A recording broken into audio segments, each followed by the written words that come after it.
scheduled. There we go. Hello, everybody. Welcome to our Saturday night live stream, talking here with all of these. Oh, Jesus. All these Gen Z folks. I hate my face when it's blown up like that. So I have taken an interest in kind of trying to raise the voices of the Gen Z world because they are our future. And that is the oldest thing I've ever had to say in my entire life. And, oh God, it's sad. So basically what we're going to do is we're going to go through everyone, introduce ourselves. So I will start. I am the BrainDaddy YT on TikTok. I do comedy and political stuff on there. So yeah, let's go on to the next person. Mermaidmama Maggie. Hi guys. So I am not Gen Z. I am technically a millennial. Me too. And that's what happens when you say millennial. Your whole everything freezes. You just vanished. She vanished. Where did she really go? Froze. I should be like old man Murphy. Oh yeah. Don't do that. Sorry. All right, so you were just working fine, Maggie. Like, I don't know what's the problem. Yeah. You were having the best time of all of us. Oh no. Let's go with Bert. She's gone. Moving I'll on. do it for now. Okay, so I'm Bert. I'm food expert in my YouTube channel, and then Stream with Bert for my political TikTok channel, and I do videos on food, travel, and oops, sorry. I do videos about food, travel, everything to do with like culture and everything. So yeah, I'm in Albania as of like a week ago. I was in the USA for 9 months, and then I decided to get back to traveling because that's what I actually do. I was in Indonesia before the COVID lockdown, and then I arrived in the USA, and then I stayed in the USA for 9 months, and then finally got here 2 weeks ago, and then now I'm here. Very happy abroad, outside of the USA, away from Trump. Haven't heard any new news about Trump for until I get on the TikTok stuff with you guys, and then I hear lucky son of a gun. Yeah, I know, it's really nice. It's a nice, refreshing idea to be away from Trump, Just, anyways, that's what I do. I do videos about food, travel, nothing about political stuff until I met BrainDaddy and Maggie and Ryan and all of you guys and everyone that's in the Discord, everybody. Yeah, anyways, that's my introduction. We can move on to someone else. All right, we'll go on to Jason. I'm Jason, also known as BarDude97 on TikTok. The name comes from the fact that I am a bartender and I was born in '97. That's not too clever. That's it. I mostly post political stuff. I'm a political science major, and I have experience working with politicians in the state of Oklahoma and a couple at the national level.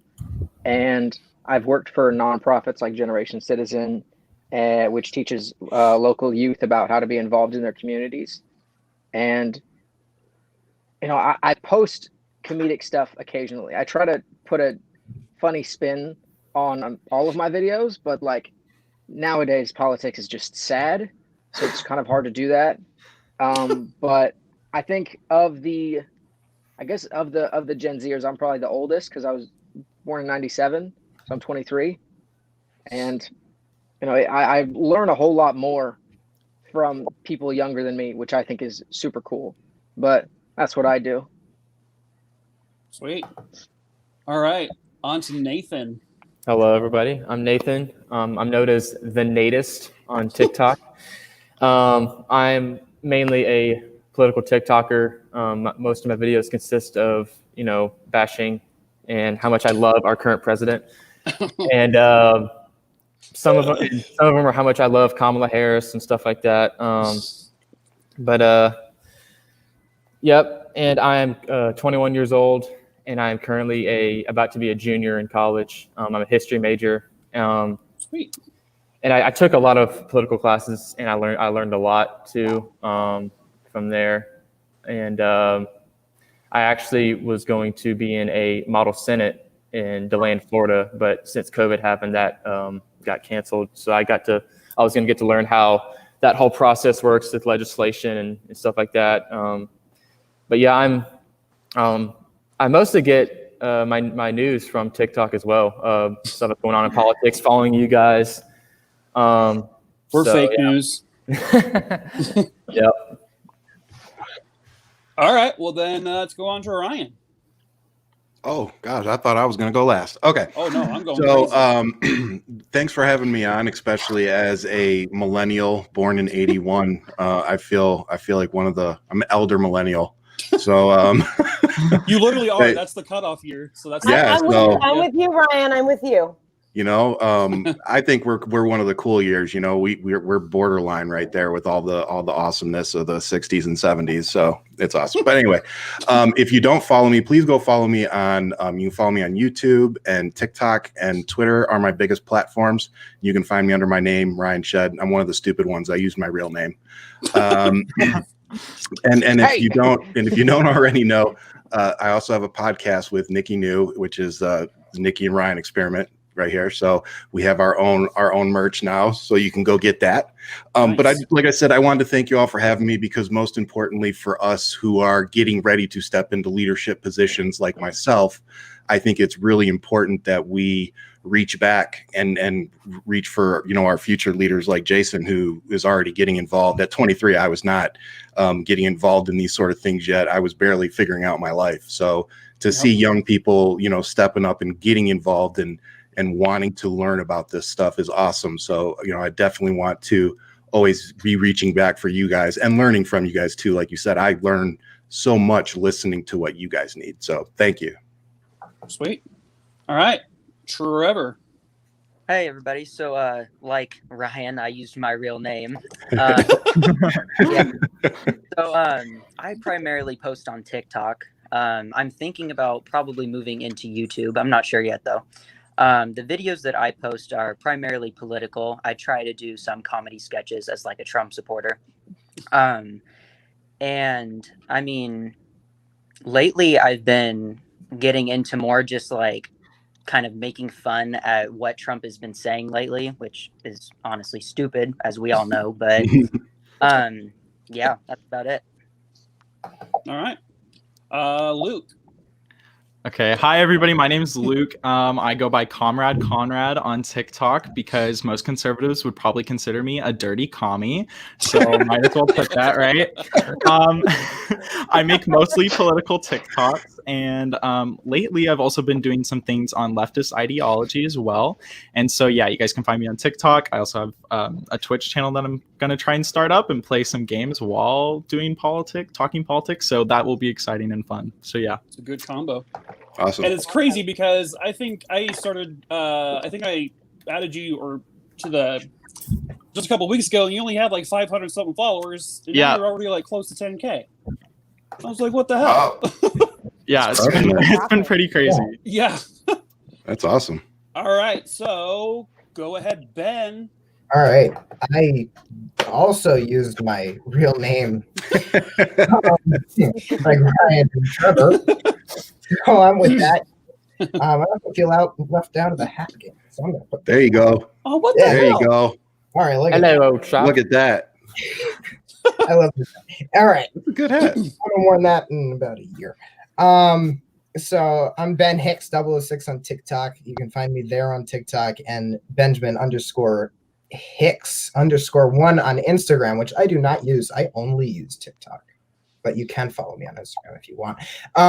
But please go follow me on TikTok because I am just starting to grow. Really, I have like the least number of followers. So. I don't know. I think We'll change that. Don't worry about it. I've been duetting a lot of Ben's videos because he does a really good Trump impression. I do a tremendous Trump impression, quite frankly. Yeah. I'm sorry. What was that? That's amazing. He just does All right, so I'm well. gonna have to go. I'm gonna go have to duet one of those videos. Okay. Yeah. Perfect. Awesome. Awesome. All right. That's why I'm going to do a Trump league. Please do. Anyway, that's what I do on TikTok. All right. You know, I'm gonna get more into political TikTok. Probably do some sketches that's more on fact, on point with stuff. And my niche is like kind of starting to change because I've seen a couple of videos are getting more views than what I used to do, which is kind of helpful, but kind of not because it's in the wrong direction. But that is TikTok in a nutshell. Oh yeah. Basically. Yeah. All right. So finally, we're on to Elise. Hi, everybody. I'm Elise. I'm so happy to be here.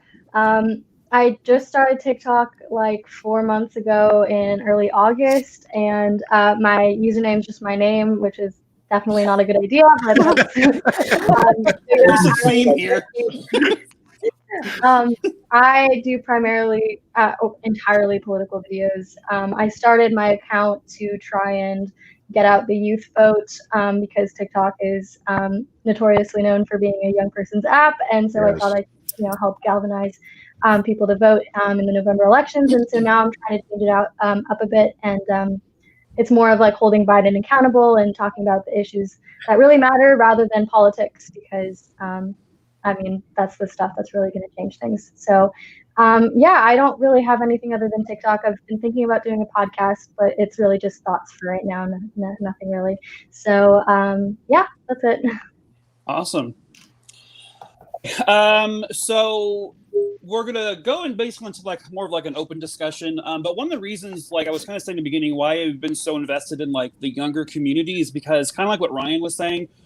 I was your age. I didn't know shit about politics. I didn't know anything. Like my parents weren't political people, so I didn't really kind of grow up in that mindset. And when I turned 18, registered to vote, I voted for George Bush because I didn't even know why. Oh boy. I just did. Yeah, it's fine. I did too. It's me. It's me. I'm the reason why. Yeah. I was in the military. Leave me alone. But yeah, so that was my first vote because I didn't know what I was doing. I didn't really know what I was doing for the first Obama vote either. But then it kind of just started growing on me. But really became invested in this just the past 4 years with the piece of shit fucking asshole we have right now. I love him so dearly. But don't get my Twitter account banned. Oh, that's right.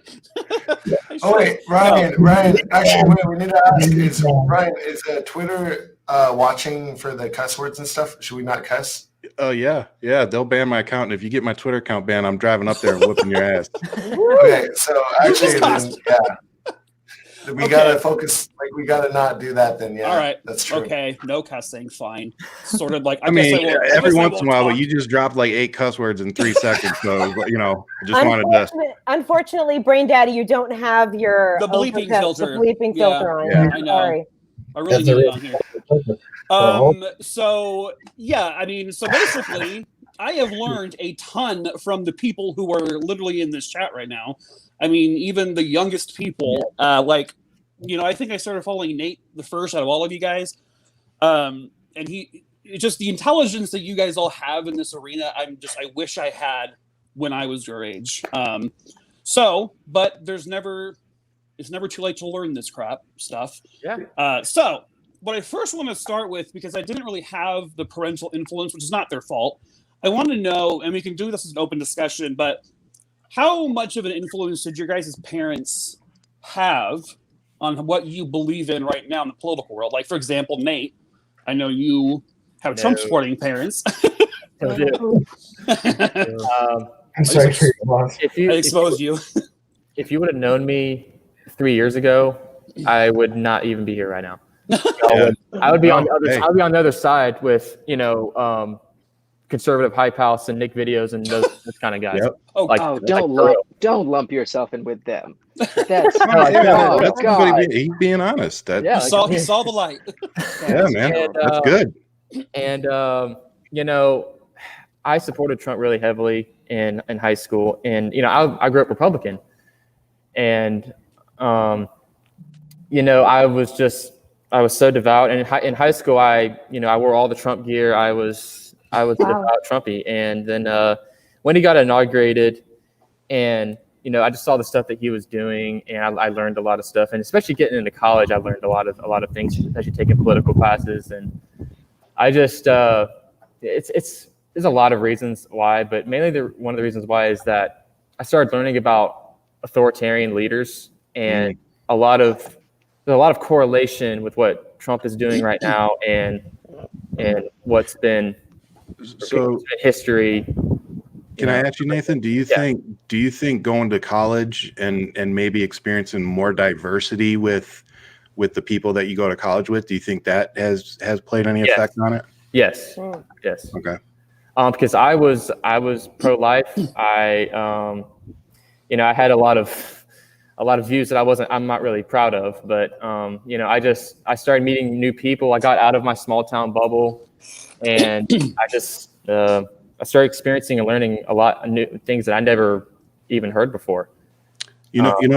So listen, I think what we all just heard is so important, because like I said, when I introduced myself, when I was 23, I wasn't at that level. Yep. Honestly, I just figured out a lot of what he just said within the last 3 to 4 years, and I'm 38 and I'm 38 years old. So, I hope you, sir, know how far along you are. Yeah. And I hope that maybe some of the younger people that are watching, I hope you heard what he just said, because being able to look in the mirror and admit that maybe you were wrong, maybe you had a wrong perspective on something, maybe you weren't empathetic to the other side or another person or another community. It takes a big person to be able to step back and say that, and then to admit it on a big platform like this. Yep. So hats off to you, dude. Seriously. Thank you. Nathan, can you think of an actual kind of defining moment when you kind of realized oh, I don't believe this anymore? Was there a specific moment, or was it just came organically over time? It just kind of came organically over time. I started it wasn't really one moment where I just oh wow. It just kind of, I started thinking a lot, and I started saying well, maybe this isn't true, or maybe I should be more open to this idea. And I struggled for a long time of what I believed in, and I started following the evidence. I started following what I saw was for real and was the truth. I started doing a lot of research. I stopped believing in the whole fake news shtick, and I just started learning new things. And so it was more of a long-term process. But good for you. That's really awesome. Right there with you. Right there with you with those kind of parents. Because I grew up with very conservative parents as well, and actually my dad's a QAnon believer. So me too, man. My brother is crazy. Really? Yeah. Oh, man.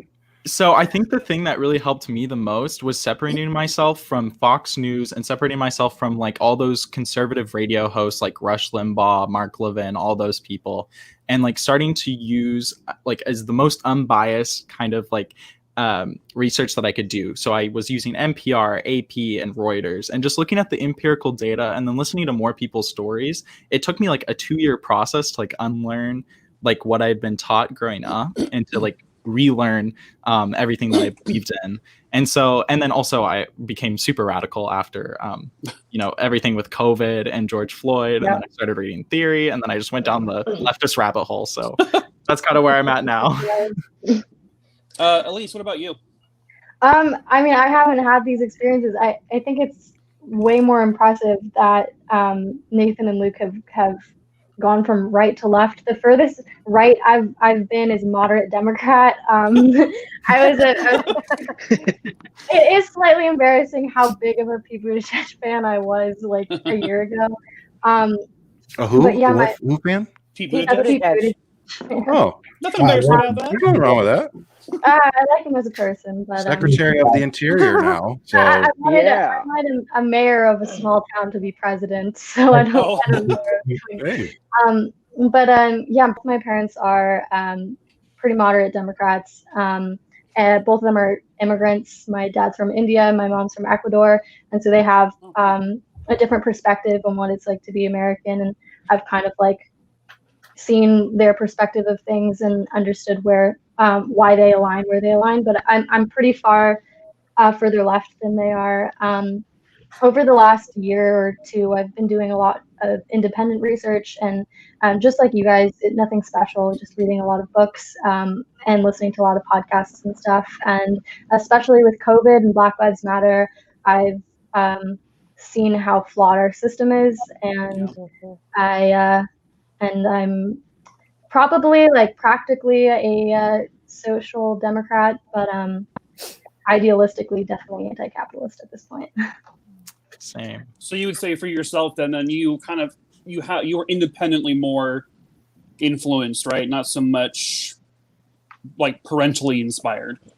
I mean, or I can't say that just because I am from California, and Right. it's a very liberal part of California. It's in Silicon Valley. That's where I am. That's where Maggie is. Oh, that's awesome. That's where I am. We're probably neighbors. Look out your Awesome. window.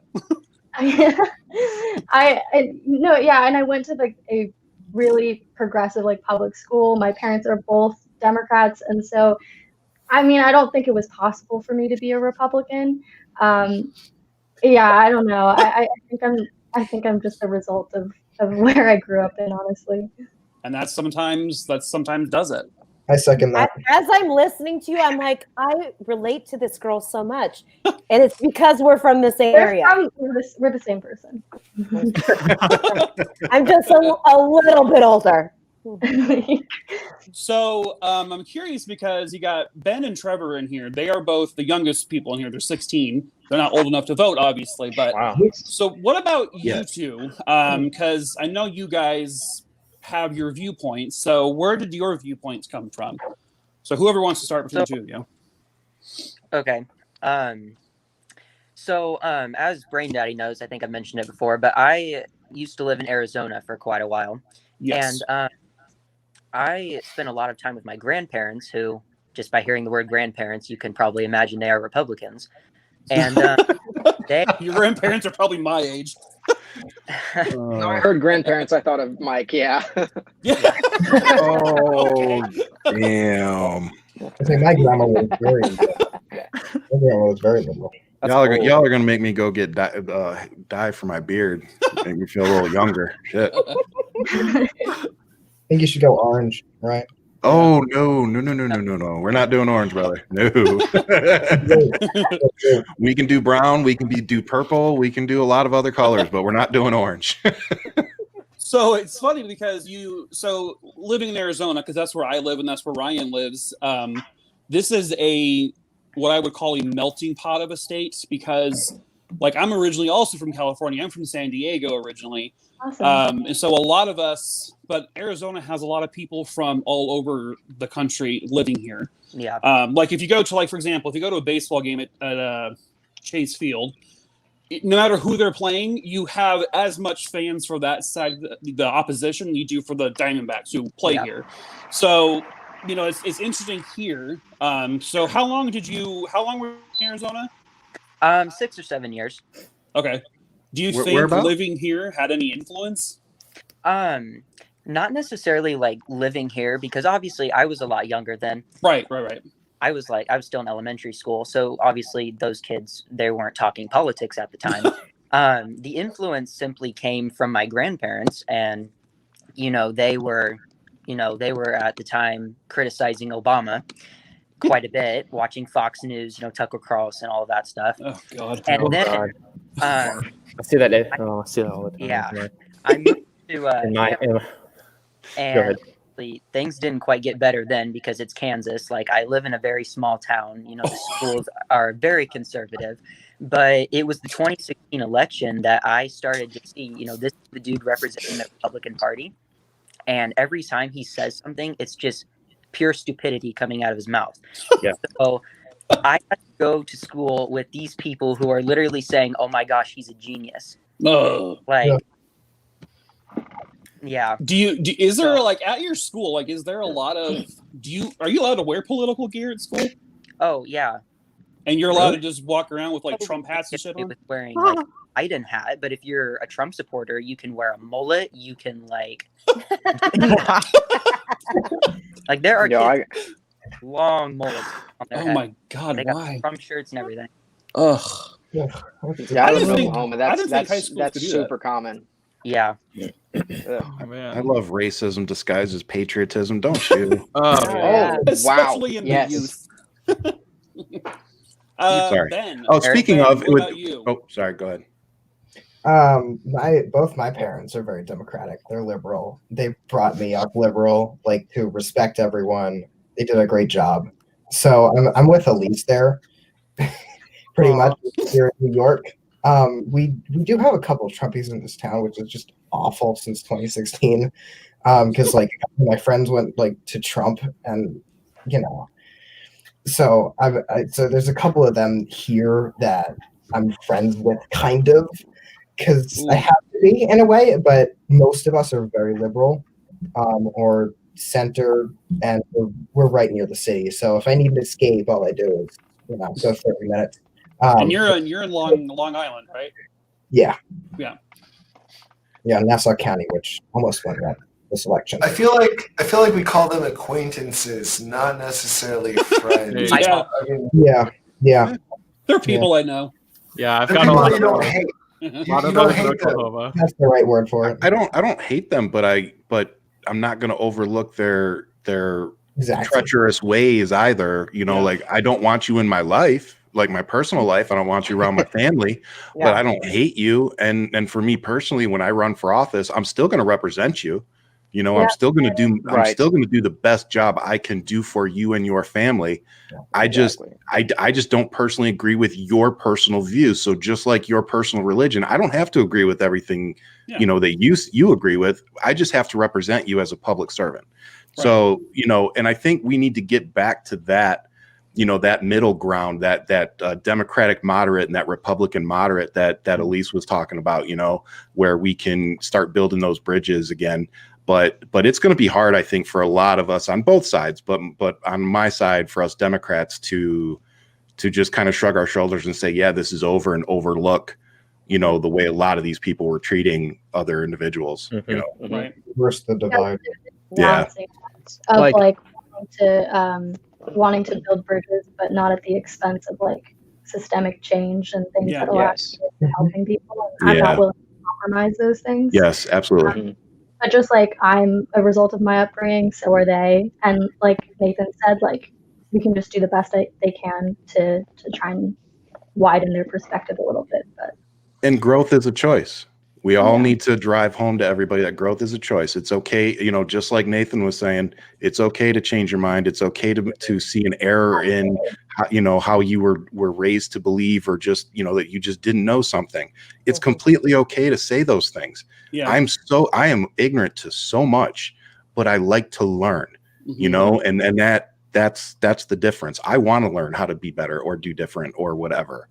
Right. And some people are so stuck in their ways that they can't do that. And it's hurting us. It's hurting us as a whole, I think. Absolutely. So that brings up a question that I might have. So we obviously have Nathan, who's living proof that you can change, right? Yep. Do you feel like, in our generation, I personally don't think our generation can change. Once we're in that mindset, I don't think you can take a Trump supporter who's 35 or 40 and make them become something different. But what about your age range? Do you think it's early enough for them? Let's say like in the 16 to 21 range. Like, what do you guys think? Is it possible to sway that? Absolutely, without a doubt.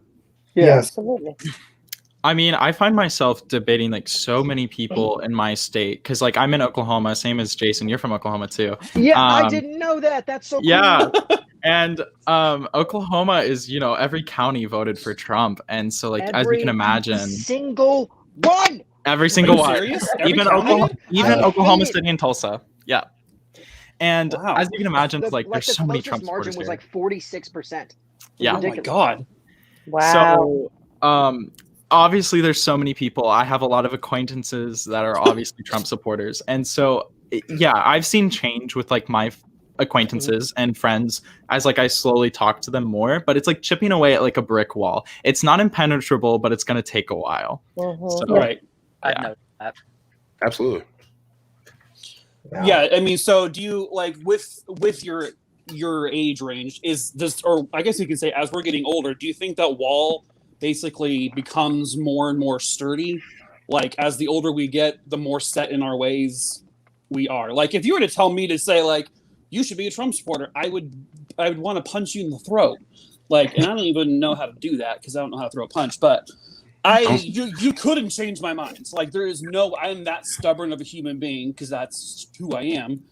But like, I don't know. I guess it's just the older you get, you just don't. But also, Mike, you know, you've seen in this election that there were a lot of people that were staunch Republicans, and they came out and they changed their mind because they had seen the things that Donald Trump had done to this country and the disconnection that we were in, and they voted for Biden. So there was a huge group of people. Not to say that'll ever happen again, but I think change is possible at any age.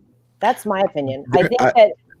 Yeah, I gotta agree with Maggie on this. I was gonna step in and kind of say that I didn't agree. Like what I said, in the last 3-4 years, my political opinions and agenda has changed drastically. Right. I mean, and I'll even go as far as to tell. I always say who, so I don't care. But in 2008, I voted for John McCain. I didn't vote for Obama the first time because I was fresh coming out of the military. I was still in that Republican mindset of, oh, we get pay raises, we get all this stuff, you know, when Republicans are in control. And so I was still in that mindset. And the other thing is that we were in the middle of the war in Iraq. And I didn't think that having a president with zero military experience, who was a junior senator from Chicago, was a good move at that particular time. Clearly I was wrong and America got it right. Thank God. But I'm just, you know, that's just how my political views have evolved. Obama and that time frame really helped me evolve as a person and really start to see, you know, where our system is broken, where it's not working for some people. And it just opened my eyes up to the privilege that I inherently, you know, receive. Yeah. And that's where things started to really shift for me as an individual. And that started shifting my political views, is when you start realizing the privilege that you have, and that you have it just a little bit easier because of that you're either a man or you're white. When those two things start to click, then it's hard for your political agenda not to slide with it. So I'm with Maggie on that. I think you can change it any time. Like I said, growth is a choice. But most importantly, Mike, what you just said, that you're very stubborn. Look, man, we're not going to get where we need to go digging our heels in, you know, and saying, oh, we're stubborn. We're not going to budge on our side. We have to budge on our side too, if we expect them to budge on I think I was more saying that for like the Trump perspective of like, there is no way on God's green earth you'll ever get me to agree with that man or side with that man. Oh, that. But like, I mean, you know, when like you brought up John McCain, like I wasn't actually that far away from voting for him either. Because I thought he was. I mean, I always keep saying this. Like, do you remember the days of John McCain versus Obama? Like back then, we're like, oh my God, this John McCain, or oh my God, Mitt Romney. Ugh. But like, I would love to have that back. Like that sort of.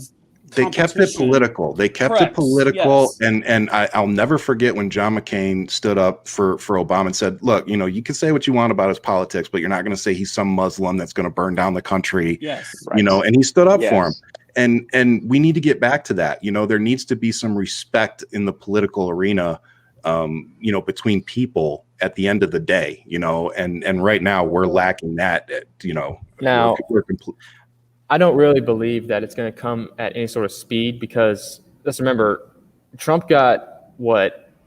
74 million? Was it 74? He got 12 million more votes than the last election. Correct. And he loves to tell us too. Yeah. The cult of personality he has built in this country, I do firmly believe there's going to be a separate, like, indirect third party building up in this country. I don't believe that, you know, and especially people like my parents and the people that in my hometown who I've experienced, like, they'll believe anything that he says, every single conspiracy theory, everything. He's radicalized. Yeah, he's radicalized people, and that's what I'm afraid of. So I don't think this whole it's going to come to any sort of speed. At the same time, like, I'm no Trump defender or anything, but like my stubbornness kind of ended a little bit today when Trump is right now advocating for $2,000 stimulus checks, while Nancy Pelosi and Mitch McConnell are butting heads right now, because they're both run by money. And it's the idea that like establishment doesn't work, and establishment has never been for people. Not that Trump has ever been for people, but he's for his base, and his base is right now in desperate need of money. And I'm honestly just not for back to normal and like just respectability politics, but also respectability politics where you're only accountable to people who voted for you. And yes, yeah. That's I kind of agree with you on this, Elise, because I think respectability, like politics, like going back to that was really just mask on like racism and mask on of like the true intentions of Republican policies. It was kind of like the sugarcoating and putting the bow on the present of what they were trying to give out to people. And I feel like with Trump, things have become much more mask off, and we see really the true intentions of a lot of these people. And it's just like, I just don't think like that there's really much difference between the Republicans of the past versus Republicans now. It's really just now they're more aggressive with what they're saying. And like, for example, when Trump was saying they're going to come into your suburbs, like who's coming into your suburbs, right? Like who is he referring to there? Like, go ahead and tell us, bud. Like, we know who you're talking about. Like when he tells voters to go to the polls and watch the polls. Like, yeah. Or is he sending the same people that dispersed the folks in front of the church so that he could do his photo op? Right. Yeah. Oh, speaking of, is this a good time to? I don't want to mess up your agenda, Mike. Sorry. No, go for it. Go for it. But that Trump tweet, I really think it's important to read. Unless you guys object. Nope. Do it. So this was a tweet that Trump sent out this morning, and I just wanted to read it, and hopefully it'll stimulate some good conversation. But it's also scary, so please pay attention. This is word for word. I'm reading it directly from the man's Twitter feed. So the cyber hack is far greater in the fake news media than in actuality. I have been fully briefed, and everything is well under control. Russia, Russia, Russia is the priority chant when anything happens, because lamestream is, for mostly financial reasons, petrified of discussing the possibility that it may be China, and it may. There could also have been a hit on our ridiculous voting machines during the election, which is now obvious that I won big, making it an even more corrupted embarrassment for the United States of America. Now, I just want to real quick. The bottom also says election officials have certified Joe Biden as the winner of the U.S. presidential election. Is it flagged too? Like this? Yeah. Oh, yeah. It's flagged. It's flagged. I mean, can you guys believe like, if Russia had a choice, they would definitely love to have Trump in it for another 4 years. I think that actually Russia could have also put in more votes into Trump winning this time around too. I think they put in votes last time, and I think this time they put in votes this time too, but it just wasn't enough. There was too many people actually voting against Trump, and that's why you saw the big parade. It was an unscheduled COVID parade of Biden supporters with wearing masks. Yeah. It's the very first time. Like, how is it possible we can actually have a party wearing masks? We're so excited to get rid of someone. There's never been a president that we've actually had a celebration on the street. To have that massive celebration with champagne, it's illegal to drink on the street in America. We're not supposed to do that, but yet we're drinking on the street in New York City and Philadelphia and all the places, because everyone's so excited, and even probably some of the police are excited. I mean, everyone's excited that we get this clown out of office. I mean, never in the history of the United States have we had someone celebrated leaving office. But it's not about Biden. It's not about Biden either. It's just about Trump leaving. It's not about Biden. No one is that excited about Biden. We're just excited about I can tell you, as an Oklahoman, the second that I saw that Biden was starting to pull ahead by like a lot, I noticed that myself, like my house, and then everyone else that lives in the neighborhood and all of my friends started pulling their Biden signs away because we were afraid of being targeted by Trump supporters. Because our state is so overwhelmingly like far right that we're legitimately scared whenever we try to voice more leftist policy ideas. And these aren't even like crazy things. Like we advocate for like more education funding for largely Black communities, and they just go no. and then No. they use threats of violence against us. Yeah. And Oh, I I could mean, be wrong about this, but isn't it true that there were like not only parades just in the United States, like all across the United All States, across there the world. were yeah, all over the world. Yep. Yeah. Like it wasn't just the United States that was so happy to see this clown out of office. The entire free world was happy to see this Oh, because yeah. it's showing that we're about to get back to normal. The UK. Yeah, exactly. I think the thing we need to focus too on is why everybody's happy that he's leaving is the fact that he's trying to use a Russian hack that he very well could have allowed to happen. I know that conspiracy theory is going around, but he's using this Russian hack to what is it? Delegitimize the election results. You know, he's saying, Right. "Oh, well, this clearly happened," and so the election is clearly, you know, it must have been that too. So we have to have a new election. And now he literally asked people on his staff yesterday, can he declare martial law in order to have new elections in the states that he lost? And these people literally looked at him and were like, "No, you can't." But, you know, But you know I mean, what, Ryan, what we also have to realize too is that foreign interference isn't just giving somebody votes. It's misinformation. It's bots. It's online. It is like, I think, I mean, straight up, social media and the influence of misinformation is the biggest threat to our democracy. Because this is why people are so divided. We are being destabilized at every kind of step right now because we have one side that's believing crazy conspiracy theories and they spiral down in it. And that's the kind of false information, but that's coming from other places. It's not just, you know, in the United States, it's coming from all different countries. I think that's a huge thing. Yeah. I think that Trump only could just move a little bit of votes with whatever Russian boss he had in the swing states, maybe only 5 or 6%. It was just so strong though that honestly it couldn't be moved. Like he probably did it in Texas, probably did it in Florida, and those states did move to Trump's favor. But we got Louisiana. Oh wait, sorry, not Louisiana. We got Georgia, we got Pennsylvania, we got Arizona and Nevada, and they were for Biden, and they just didn't put enough votes. And I don't know. It is a conspiracy theory, but it's not a crazy one. It's not so crazy. Like he just wanted the votes to be directly towards that. I don't know how you shut him up. You just look at him and you say this. You just say, look, even if we take 3 million away, let's take 3 million votes away. He still wins the popular vote, you know, by plenty. Okay. And then all the areas that they have tried to go in and sue and do all this crazy stuff with, most of them actually added votes to Biden. Yeah. And the only area that he actually got some votes, it was like 7. And so here's my question to you guys. Go ahead. Sorry. No. Do you think Donald Trump believes there was fraud, or do you think this is just a game for him? I've honestly, it's hard to know with him either way, but like, I think all that really matters is that we do know that there wasn't really any interference in this election anyways. I think there was a huge disinformation push from like foreign countries, right? But when it came to actually voting, we know that there wasn't any interference, or at least based off of the hearing that just happened in the Senate Homeland Security and Governmental Affairs Committee, which was led by Johnson. And it was really just a charade.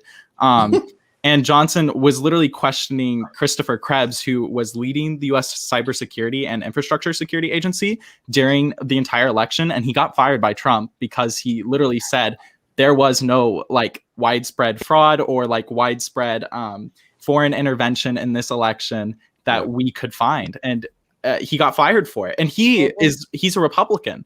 And so he literally had to talk to these other Republicans that were in this committee and have to say that they were wrong and that them saying this is a threat to our democracy, for them to continue spouting these conspiracy theories. So it's hard to know if Trump actually knows, like, if he lost. But I think the thing is, he's saying this because he knows that his supporters will believe it. Right. Yes. Radical supporters out there that will eat this up as soon as he says it. They're going to continue this narrative. It'll be here. It's going to pervade the next 4 years. We're never going to wait because this almost half the country that still voted for him. It's going to be the next 4 years, he delegitimizing Biden's presidency. Yeah. Yeah. Well, I think definitely at first he didn't believe his lies, but over the 4 years, he's started to believe them. And I think this did it. I think he now believes his own lies, and he can't get out of that mindset. He's now completely in that of his lies are now fact to him. He's believing his own shit. Yeah, no, that's a good disagree. point. We know from the Woodward tapes that he said behind closed doors that he knows that COVID is not the flu. He knows that it can hurt children. He knows that that it's something that really needs to be severely dealt with. And at that exact same time, he's telling the media that it is the flu, that children aren't going to be harmed, that we need to open up schools, that we need to end quote unquote lockdowns that weren't even happening. I mean, so he genuinely knows. I think he understands the situations well. He knows that there's no fraud just as much as he knows that COVID's a serious issue. Right. And I think that's the same. Bad person. Yeah. And I think that's the same with a lot of Republican senators too. I mean, we know that Loeffler and Perdue literally bought stock in a company that literally makes body bags and body tote bags, right? They knew that this was going to be severe, and yet they continue to push this narrative to their base that no, COVID's not a serious threat. It's all about the re-election. Well, Trump kept boasting about how he built this great economy and how it's the greatest economy in the world. Like, he was mainly focused on the economy, on the economy that he didn't build, by the way. Focused on the stock market. He's focused on the stock market, and then literally in an interview with a reporter, he said, "What do you think about the teachers who have to deal with the kids who might carry the disease from home or something?" And he's like, school should be opened. You're gonna lose a lot of lives if you don't open up the schools. It's like, what? So this is actually a good segue then, because we're gonna go into the COVID topic now. So let me actually start with we'll start with Ben and we'll go into Trevor because you guys are still in high school. What was it like at the beginning in the high school environment when it came to COVID? So Ben, go ahead and what was it like? Yeah. So I mean, last year, the end of last year, we were in lockdown. So all we did was just they gave us a lot of work, and then you hand it in at the end of the week, all in Google Classroom. This year, they started to do a hybrid, so you're half virtual and half in school, and so half the school is in every day. Were you given a choice, or is that like a? And so no, people can go fully virtual because we're New York, so we're smart here, kind of. So I mean, it's been working pretty well. It's better than not going in at all, which would have been the other option for us. So I mean, New York City went fully virtual, and then they just de Blasio recently reopened the elementary schools, but they are still completely virtual. But we aren't. COVID cases are rising, but the school is being really smart. None of the cases are coming from the school. There's strict mask rules. The hallways some of them are one way, except they just changed that because no one was listening to it. So they made it safe so that all of them were 2-way. Some of the stairways are still 1-way. So to keep as social distance as possible. And they have strict rules also on which masks you can wear, which is also helpful. So I mean, I had like one with like a vent at the beginning of the year, this one, and then they said I couldn't wear it because it has a vent and it's basically useless for the pandemic. So then I got a new mask without a vent. So like they're strict on that too. They're strict on which mask they're keeping everyone safe. Right. And so we are a town of some Trumpies in the rich part of this town who are just complete idiots and are having parties, and that's making the COVID cases rise. But our superintendent wants to keep the schools open, and the school is not the problem, except we might have to close them. I was surprised we didn't, except over December break. Hopefully the cases will go down, but they'll probably rise because people are stupid and we'll have Christmas parties. So I have a question for you guys. As the younger generation, what have you seen as far as like your friends and people taking personal responsibility for this pandemic? Because from the get-go, one of the biggest misinformations was, I mean, it's not misinformation, but it was just kind of a lie that it doesn't affect young people. It does, but you guys are also known as being the people that can be super spreaders. So what personal responsibility have you guys seen as far as your generation? And yeah, I've seen I've seen people have parties and go to parties, and I do my best, and I have my friends call them not to go. It doesn't usually work, but that's a different part of town. But for out of parties and with friends just in the streets or whatever, I've seen people really just wear their mask, try to yell at adults who aren't wearing masks. Good. That's awesome. I mean, for us here, it's really the kids, the children, the kids, the whatevers are wearing the mask. They're being safer than the adults. I don't know why adults think that masks are so bad. If kids can do it, they can do it. You're preaching to the choir on that one. Oh man. Hey man, if my 2-year-old can wear a mask, anybody can wear a mask. My response to the question is, where I live or I'm around, it's not called the coronavirus, it's called the Kung flu. Just yeah. That's how we're doing over here. So Nathan, I feel bad for you. This He's in entire Florida. Yeah. I go to like one of the most conservative colleges in the United States, and so I have a very like warped view of what our generation does or doesn't do. So it's really difficult because I don't know if you guys have heard of it, but it's called Hillsdale College, and so they're very much like Liberty University, if you've heard of them too, and it's just like everyone there doesn't want to wear masks. We didn't really have any precautions. And around Halloween weekend, over half of our school's population was quarantined or had the virus. Oh, God. And luckily, we didn't spread it into the community that our college is in. But if we did, that could have been really bad. But we got sent home about 3 weeks early before our finals were over because of Michigan's governor. So and we're talking like early 20s, right? Like that's the age range. Like this is like, college, early 20s, 18 to like 23. Like these people are like half my school's population is conservative. The other half is libertarians. And then there's a small, tiny fraction that's like Dems. And so do you think they're getting this behavior from their parents, or is this more like their personal decision to be this way? Oh, like most of them, it's not their personal decision. It is definitely the environment they've grown up in. They've grown up in an echo chamber, and they've never seen like diversity firsthand. They've never talked to other people with different views. So basically, since I'm a leftist at my school, I kind of got like outed as a leftist to like my entire school population. So I can't go to lunch. So you were the only one wearing a mask. Everyone knew. It's pretty obvious. So I can't go to lunch by myself anymore because what happens is like 5 to 10 people come like debate lord me and like think they're the next Ben Shapiro. It's really fun. But what I've noticed is I've been able to convince some people if I don't use like the trigger words. So if I don't say socialized medicine, I can get somebody behind socialized medicine, which is really funny.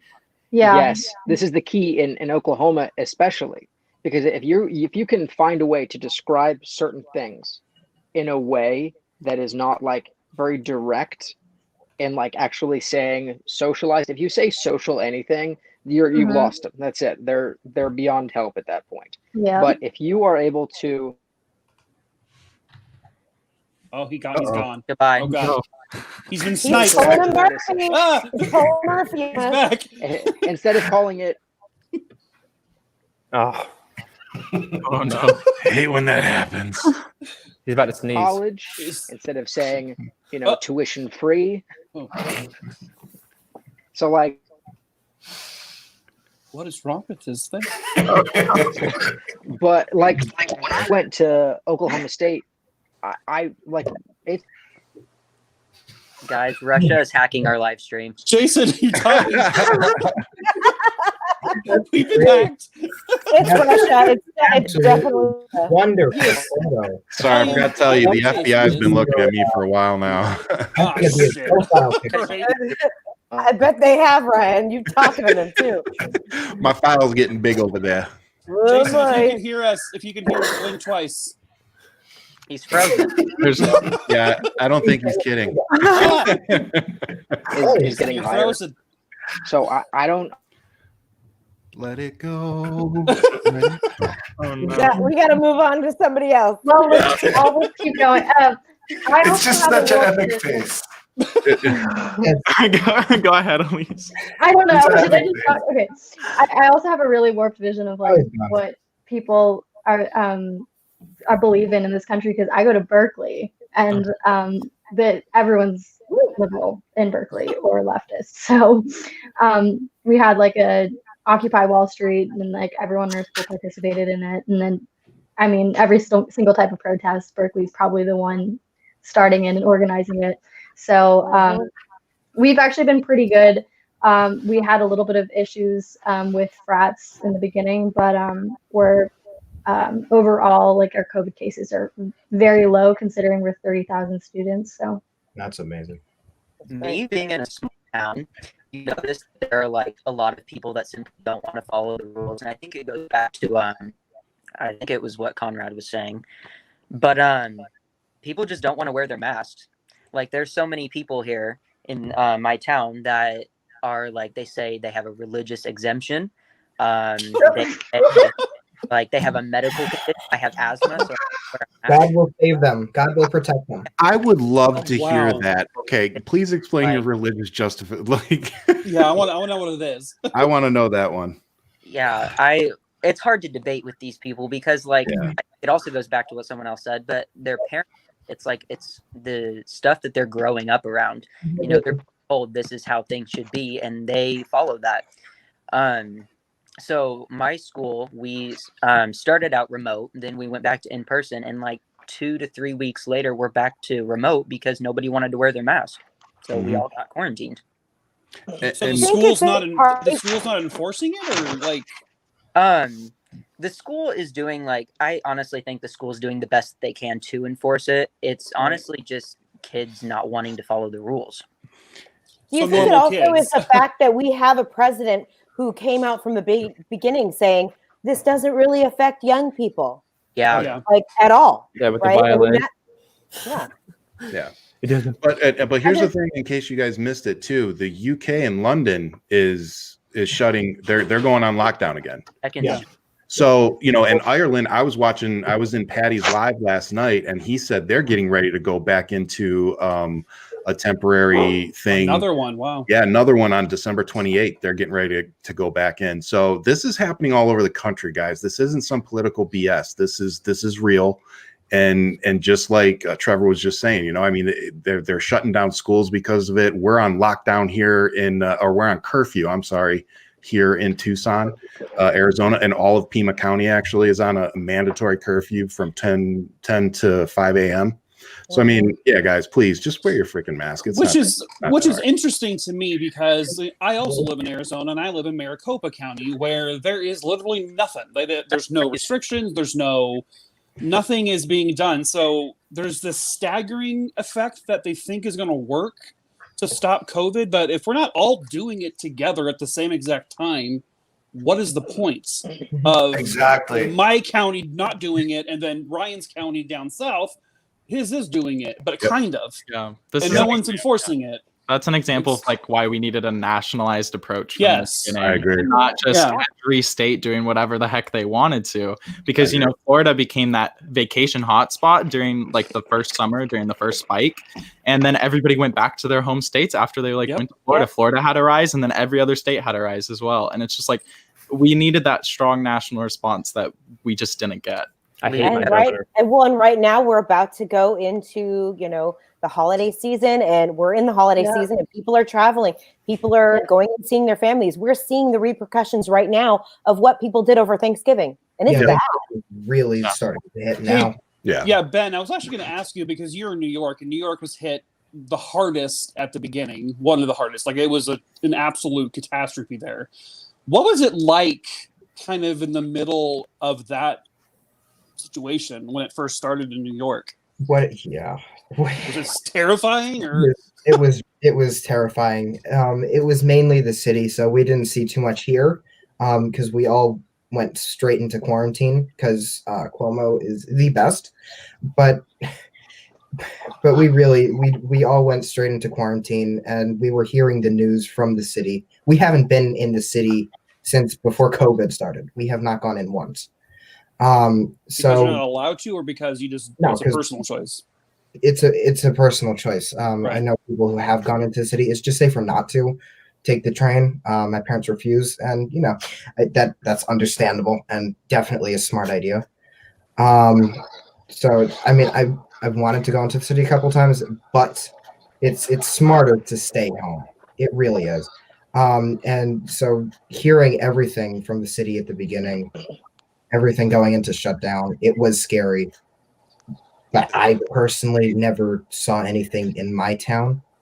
Things have really started to get bad the past couple months here. So And just because it's on topic, if you didn't see the last couple hours, United Airlines had somebody that went on a flight. They asked him, do you have any symptoms, whatever. He said no, and he ends up freaking dying on the flight. Like they had to do an emergency landing in New Orleans. And then after this all goes down, the wife ends up telling, them, oh, actually he does have symptoms. And it turns out that he had COVID, and that's what he died of on the plane with 200 people. So now the CDC is going to have to is trying to contact trace all the people that were on this flight. And so listen, guys, this public responsibility that all the other side keeps preaching about, you're not using any, which is why we have to have these kind of mandates, which is why we have to enforce this stuff, because you guys are all too selfish to just do what's right. And then you're going to do what's best for you and not care about 199 other people. When you know that you're sick, you're going to go onto an airplane. Like, what is wrong with you? Well, you guys, I can just tell you guys what third world countries are doing, like way less advanced countries are doing that the US should have been doing from the beginning and still is not doing properly, is just doing temperature checks. It's very simple. It costs like $20 for a thermometer just to go on your forehead to just make a beep noise. And then if you've got a fever, like 80% of COVID cases are with a fever, like when they're contagious. So the problem is, like, that's gonna detect somebody that's already in it. Like if you've got a fever, you're already kind of heading into the whatever. Chances are you've already had it and been passing it around for a little while before that. That's the honest problem. Ryan, but Ryan, actually, you have a fever. One of the earliest signs is you do have a fever, and you are contagious even before that. But at least you just detect the fever. I'm not saying not to do it. Yeah. Oh, I'm not saying not to do it. Yeah. It's so good to just even get that in there. Like, and third world countries have been doing that since the very beginning. Yeah. I traveled to Malaysia from China. Everywhere in China, if I go to the simplest, stupidest grocery store, the basic grocery store in Beijing, guess what? They already had a thermometer on my face. Yep. Every stupid grocery store. Like, if you go to the most hillbilly white trash grocery store in your area, would they have a thing to do this? In Beijing, they did. If you're not wearing a mask in Beijing in the first 3 days, like, people are going to be mad at you. People might punch you in the face. Yeah. And that we just didn't have that in the first 6 months. Now we're doing that now. Individualistic. Lockdown before they got the first case. They set up checkpoints. They set up thermometers. They were really smart about it. Like before that was in Wuhan, like in like the designated area. They set up checkpoints. They wouldn't let you drive to the other areas of China, but they still had cases all over China, and they dealt with them so well because they did checkpoints. Even you're driving, they want to check if you have a fever. It's one of the first ways you can tell if someone has COVID, and they still don't do that. Here in Albania, they do that. They actually check in the malls. I think we know, though, that, Bert, the thing is that that's the point. We have no response to this pandemic. Yeah, Trump has not. It's been left to the individual states, and it's also been left up to the individual, and all those things have failed. So I think at this point, what we have to do is, because we can't plead with anyone else, to people around us, just responsible. Be personally responsible for yourself, right? I think the most unfortunate thing that's come out of this is like we had an economic downturn that other countries did not have. And that was a failure of both of our political parties and government not subsidizing small businesses and worker paychecks. If we had done that from the beginning, like every other country did, we would not have faced the economic disaster we're currently in. And I think that would have like allowed more people to be more accepting of like the lockdowns, because that is the most critical thing, is like we can't go into lockdown because it's going to shut down businesses. Well, there's something we can do to help businesses, but our government's refusing to do it. Especially in my state with Ron DeSantis, he's saying like, oh, if we can be in a Home Depot or a Walmart, we can be in schools. And I just want to, because you brought up, I'm gonna call you Conrad. I know that's not, but I'm gonna call you Conrad. Somebody asked this in the comments, so I'm gonna bring it up. It says, Georgia, vote against Democrats for shutting down small business. Look, guys, I'm gonna say this again because we're having the same argument here in Tucson. They're trying to recall our mayor, Regina Romero here, and saying that, oh, because she's got this mask mandate and implementing a curfew, that she hates small businesses and she hates this, that. Look. Let me explain something to you. The way that the city works is the way they get their money is through taxes. And they get it through taxing you and your home. But the biggest tax revenue that cities get is through sales tax. So if all the businesses shut down in our city, guess what? There's no sales tax to repair anything, to build up infrastructure, to pay for schools, to pay the taxes to the state. Nothing.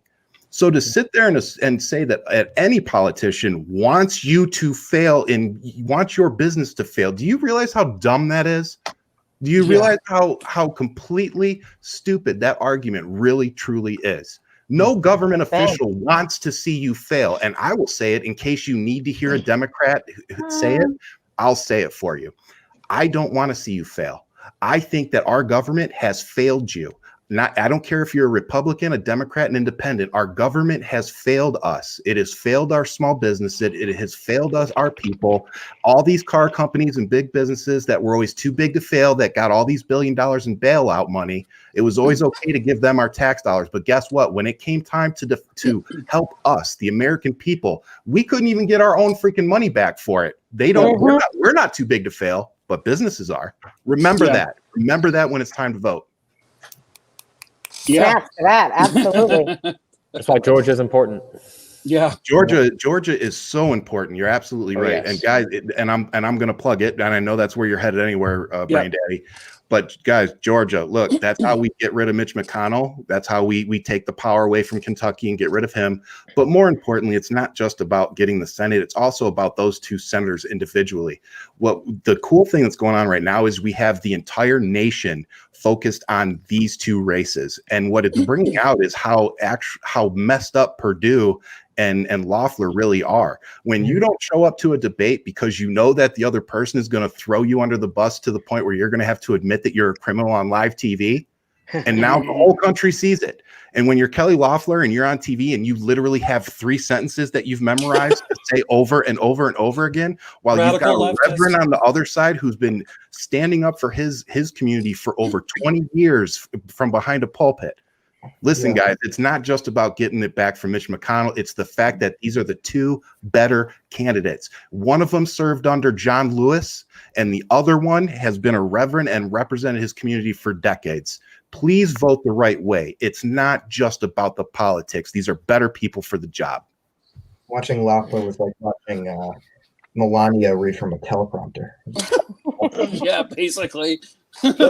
I just wish I could move to Georgia to vote for that election. Just move there for the week and just go vote. It'd be nice. That was really good. I call her a Westworld That robot. was not nice. Yeah. Radical leftist Raphael Warnock. Yeah, it's like Man, you're going too fast, man. You're going too fast. Sorry. She had like that was a good one. The governor of Oklahoma is hosting like a weird like get out the vote thing for Loeffler and Perdue, which I think is the most confusing thing in the world. Because one, nobody here can vote in that election. And two, they're having it at an event center, and masks, one, are not going to be enforced. They're having like catering, and it's it's baffling to me why they feel the need to do this. You want me to when help you, Jason? It's so confusing. No, I'll help you out. I'll help you out right now. They may not be able to vote in Georgia, but you know what they can do, Jason? They can donate. Yep. That's right. So that's kind of where, like, so I want to ask you guys, since you all have TikTok platforms, and how do you guys plan to try to talk about this topic, the subject, over the next couple of weeks? Because that election's coming up in just what, January 5th, right? Yeah. It's about to John become. Ossoff's my mutual. I need to flex on that one. Did you say John Ossoff? I saw that. I knew he was gonna plug that at some Wait point. a minute. Yeah, You have my future husband. No, my husband. I've been hitting on him on every single post that he's made. I love it. I love it. Damn it. I think like the discourse on TikTok around the Georgia election has been so great so far, just because like there's been so many trends with like Ossoff and Warnock. It's great, especially like there's my favorite white boy. I used that one time. Yeah. But, yeah. So that's definitely going to become like more of the centerfold of my like, I guess, my platform for like the next, whatever, 2 weeks. 2 weeks or some weeks, yeah. Yeah, so make sure you guys definitely plug Georgia phone banking. That is something you can do if you're not in Georgia. You can help with phone banking. You can donate. You can like put those links in your guys' bios. That's what I did. Wasn't there also like something Peach website? I totally forgot what it was that you can go to see where you can vote in Georgia. It's Georgia's government site. Okay. Georgia.gov or something like that. Yeah. How do I respond to comments? Or I'll just say, hi, Olivia. I love you too.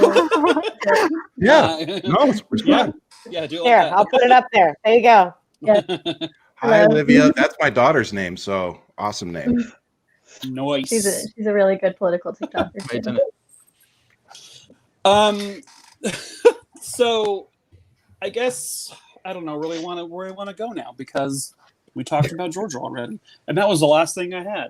Well, then let's talk. Let's just talk. Yeah, let's just crack up. Let's crack up. Yeah. Elise, right. I want to know where you are, but you can tell me afterwards, so you don't have Yeah, to say it. I wonder how close. I wonder how close we are. I bet pretty close. Silicon Valley's not too big, right? No. I'll be in Berkeley. I'm gonna laugh if you guys are like, "Damn, we're 3 streets over." Shit. Look, I'm moving soon, though. I'm moving to Berkeley soon, so. Berkeley. Yay. Luke, where in Oklahoma are you from? Berkeley. Where in Oklahoma am I from? I'm from the Tulsa area. Tulsa? Okay. Yeah. I've never been there. Do you guys know Jeremy from Oklahoma? Jeremy, who's a TikToker that's a pastor. Do you know Jeremy? Yeah. Yes, I follow yeah. him. I've been trying to get him to follow me back. Nice. Oh, okay. Well, he's one of my friends. Hey, follow Jason. Follow Jason. He was on the stream with me and Amanda like last week. So, yeah, I mean, he's a good guy. He will definitely follow you back. He just needs to know you. Like everybody's so cool in this community. Yeah. Really. I was saying just the other night on one of these the live stream we did last night that there is one good thing that came from COVID and came from Trump is that this community came together. Like I never thought I would be talking to this is going to sound really horrible, but to 16-year-olds and also like 40, 50, 60-year-olds like all in one group together. It's just it's the coolest thing I think I've ever really been a part of in my life. And I hate that COVID had to be the reason, and I hate that fucking Trump had to be the reason, but at the same time, it's happened, but we now have this phenomenal group of people, and there's like 80 more of us, and more. So it's just really cool. It's really something awesome. Yep. Yeah, I think it's just it's just such a good thing to have community and also be able to make like a live stream with multiple people. I mean, we've got the community now, so we gotta put it all together and make more live streams. I mean, Mermaidmama Maggie, I mean, she's got an amazing live stream, and then you just started this live stream. So I hope we can keep on going and going. And add more live streams as we go. I mean, that's what I wanted to do. And So the Nikki Ryan experiment, we've got our live stream. exactly, yeah, that's what I'm talking about. Like, I mean, it's We just should do awesome some that we. political discourse live streams and like. Yeah, That'd be good. definitely. I want to do that. Yeah, you guys should teach us how to set these up, because I think a few of us are Yeah. probably interested in continuing some of Wait, these. wait. You Yeah, need us, the no, millennials, and people Guys, it's been tables and chairs. Listen, I know political theory, not computers. Okay. I'm glad we got this shit on tape. I just It's not tape, Ryan. Like, turn it off. No, Yeah. and it's funny because Olivia said, "Hello, older Democrats. I'm also a TikTok." He's a really good TikToker. It's really good. Yeah. Just bagel with Right in the butter heart, and just- sage. Older TikTok. Oh, the TikToker. Well, Thank you. like, do you remember like the Actually, really easy. like the older TikTokers that's like late '90s thing? I was Hey, like, Amanda. I'm sorry, what? Yeah. Amanda said hi. My face Late went. Like, I'm 22. Are you trying to call me? Are you trying to call me old? I'm 20 Late something. '90s. I was born in '97. God bless America. I was in high school in '97. Yeah, I was too. I was a sophomore in high school. Hey, let's feel really old for a second. Ben and Trevor, what year were you born in? Oh, 2000. no. Wait, what did you say, What? Trevor? I'm born in 2004. Oh, Oh God, I was in the military. I was in That doesn't Japan. exist. I I was was- just graduating. No, I was in college. I was still in college. I was living in Japan. Wait, Ben, I don't think I heard you. What year were you born in? 04. Oh, 4. Okay. Okay. Yeah. Oh my God. Now that I, I'm gonna I was born in 80. I was born in 84. 85. Huh? 81. I'm Woo! 2001. I was actually born Oh. a week before 9/11. Exactly a week. Oh my God. Yeah. Am I the oldest Pretty one? crazy. You I are the was oldest in one high- here, Ryan. I was a senior in high school when 9/11 happened. And the subsequent aftermath of that was my kind of push into politics, because that was the Bush era and there was protests, and I was in college, and that was the huge thing at the time. And that's when I started getting into politics. So it's pretty cool to see you guys come out to defend our country from Trump. It reminds me of time in my life. It's pretty cool. I just really want to reiterate how awesome it is for me sitting where I'm sitting. Like I said, I mean, it's kind of cool for me that I was literally in the military in Japan when some of you were born. So I can't believe I'm that old already. But honestly, to see you guys on here and to be interacting with you, it really is an honor from where I'm sitting, because you guys really are our future. And hopefully I'm really hoping that what you guys are taking from what's going on right now is that we can't allow this to happen like this again. And you guys are going to be the ones that stop that and put up those roadblocks. It's not going to be me and Maggie, it's going to be you. So. Yep. I mean, I would also. unfortunately- No, go Oh, ahead. sorry. Should I? No. I mean, what's unfortunate about that is we're actually not going to be old enough to combat things like the climate crisis. It's going to be your generation That's true. that stops You're climate right. change from happening, whether we want that to be the case or not. Because we inherited the problem, and we're going to face the consequences without being old enough to have the time left to stop it. Because we have 10 years maximum to combat the worst climate change. So Now I'm going to be In I don't know. I'm getting into the workforce 4 years from now, so I'm going to be a little bit too late, or almost. It's not just the workforce, though. Now you can be a lead. You guys are stepping up now. You guys, the fact that you are on here with me and with us. I mean, I'm getting ready to run for Congress. In 2022. So you're sitting on here with somebody who's getting ready to actually run for office and who has actually already run for office. I already ran for city council, and I would have won easily if I wouldn't have moved. So you guys are already here. You're already getting involved. You're already in this community, and you guys can already be leaders. You don't have to wait till you get in the workforce. You're going to be at Berkeley. That's a freaking awesome place for you to start stepping up. Absolutely. You know what I mean? And get. Oh no, absolutely. So I mean, you guys are going to be the leaders in the next 4 or 5 years. I'm getting ready to be a leader. I'm getting into it now. But you guys coming up behind us, and I agree with you. I have to be just as focused on. I'm not paying attention, so I don't know what you're laughing at. I'm Amanda. looking at the camera. Oh my God. You are 100% right. We need to be focused on getting away from the fossil fuels, all that stuff. Sustainable energy, renewable resources, green energy. I'm all for that. And we see a lot of people that are getting into the new administration that are also big proponents for those things. So I definitely think we're going to be heading in the right direction. I think this was the last hurrah for Republicans and their deregulating. I pray that a lot of people saw that this deregulation thing was not the way to go, and it wasn't sending us in the right direction. And the other most important thing to touch on what Elise said is that if you go look, since people have been not traveling as much, the air quality in a lot of these cities that the air quality is usually bad in has been noticeably improved.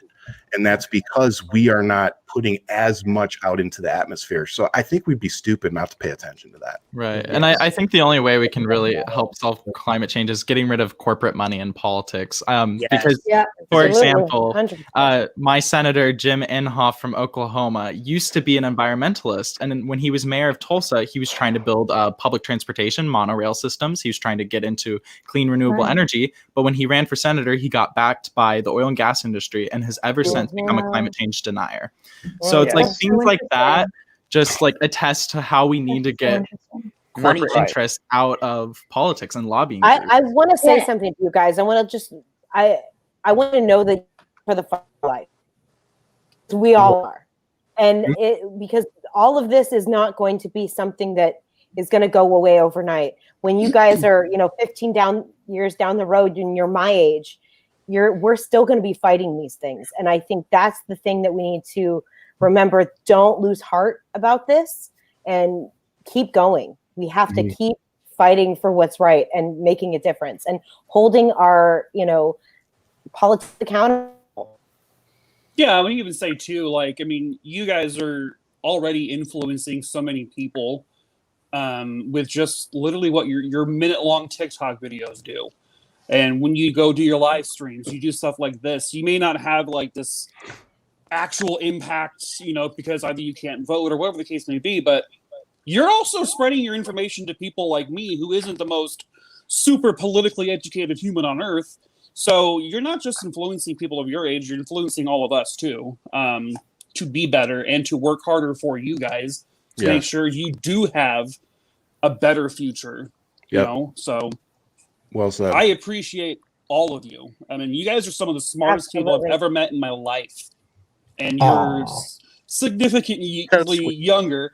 So I don't know. It's just really cool to see this group of very young people be so heavily invested in all of this. And I just want you guys to all know you are literally influencing everyone. Yep. On that app and on here and everything. So I appreciate it. So now that we've talked to you, my question would be, do you have any questions for us that maybe we could answer? You're like, no. They're like, you guys ruined the world. What are you doing? we broke everything. We don't need to know. You already fucked everything up. When you guys said you were thinking about starting YouTube and you're already on TikTok, I think that you should start YouTube now. Right? It's never a better time to start than now. Like if you start 6 months from now or 1 year from now, your 6 TikTok months might be it might be shadow banned. You need to start while it's like hot. Start now, and you might get a growth spurt, but you need your YouTube already going. Otherwise, you're not going to take advantage of that growth spurt. Like I've helped a lot of other TikTokers that are just starting out on YouTube. And they've got a growth spurt of like 1 million subscribers in just a couple weeks. And they just start their YouTube channel a couple days earlier. And they maybe have some, there's people that I know that like have blown up. And I help them out with like, you got to start your YouTube channel right now or else you're going to waste your time. Like you need to lure them over to other platforms, Instagram, YouTube, and whatever, Twitter or whatever other things you got to do, but you need to do it now. Like, and the fact that you're on podcasts, the fact that you're sitting on here in a podcast, like means that it's time for you to open up a YouTube, because you should be broadcasting this. to your page so that everybody that follows you can see it there. So yeah, I agree with Bert. Yeah, I mean, I've gotten like 100 subscribers from this. So, but yeah, Trevor, what were you planning to do like with your YouTube channel? I mean, number one, not TikTok, YouTube allows me to make longer videos. I mean, TikTok, you're limited to 1 minute. So I think YouTube will allow me to actually get the point across to the people that view said video. Yeah. Also, live streams are just a lot simpler on YouTube than it is on TikTok. You can actually join with other people versus just one. Yeah. So I think YouTube, if you can get going on it, is probably a much better option when it comes to spreading, opinions and views and stuff. Which one of you people were saying that you guys don't know YouTube? That was Jason. Yeah. Don't know anything. You're like, don't know know. How do you do YouTube? Yeah, we used to know YouTube. I mean, I used to use it, but not anymore. I have no idea. idea. Well, Jason, there's a lot of people that make drinks like during COVID times. Like they end up getting like 5 million subscribers or something in just a short time. I recently, like as of yesterday, I started a TikTok for a business that I'm trying to start with my friend Sophie. It's going to be like a mobile bartending business in Oklahoma to work on like events after COVID, not now. After no, COVID. It's perfect time to set up the business. No, you're doing it right. Yeah. And so we recently got the LLC license. So legally, we're a business. We have no money, and we have no way to really promote our business or do any marketing. But I have a page that's going to be solely devoted to like drink tutorials, so that I can build up a following for that and get people to, maybe I can distract from the terribleness that is the world. People can come to enjoy like the cool things that are out there. Yep, I like it. Right. Yeah. I'll tell you what, man, when you get done, I got 24,000 followers on Twitter and 80 something on TikTok. When you get that figured out, send it to me and I'll promote it. All right. Yeah, I mean, it's just, you got to start now. And I mean, whatever you have an idea of, even if it's not even political, just start your YouTube channel and try to divert your TikTok people to your channel and see what happens. Just what you got to lose is what Trump would say. Like, what do you have to lose? Only your life. But in this case, it's not your life. It's just start something. I do have a question about that. So, like, I know, like Ben, for example, you do a lot of comedic stuff. Yep. Like for the rest of you guys, if you weren't doing political stuff, what do you think you would be doing on TikTok? Mine would probably, I'm not even gonna lie, mine would probably be a Swiftie fan page, Taylor Swift fan page. I'm not gonna lie. I follow one of those, so most definitely. I love that. Because of TikTok, I have gained a newer appreciation. I wasn't expecting Taylor that. Yeah, right. Yeah. At least. Ryan, you're gonna hate me for this, but I would do a Green Bay Packers fan page. And that got kind of deep. I'm not gonna lie. Yeah. I want you to get prepared for it. But we can still be friends, but that got a little deep. I'm not gonna lie. Or I would do a Florida Gators fan page. Now that because I go to UF. My brother lives in Gainesville actually. So. Oh wow. Yep. Arizona's got an Oklahoma quarterback. Who does? The Cardinals. They have Kyler Murray. Mm-hmm. So wasn't well, I grew up in Detroit, so the Detroit Lions are you'd be the Lion. Matt. I've said before, Matt Stafford is like a top 10 quarterback for sure. Yeah, not if plays on a terrible team. Lions fans. I agree with you. I think he's the best amazing I've seen on the team. I know nothing about football. I'm with you, Mike.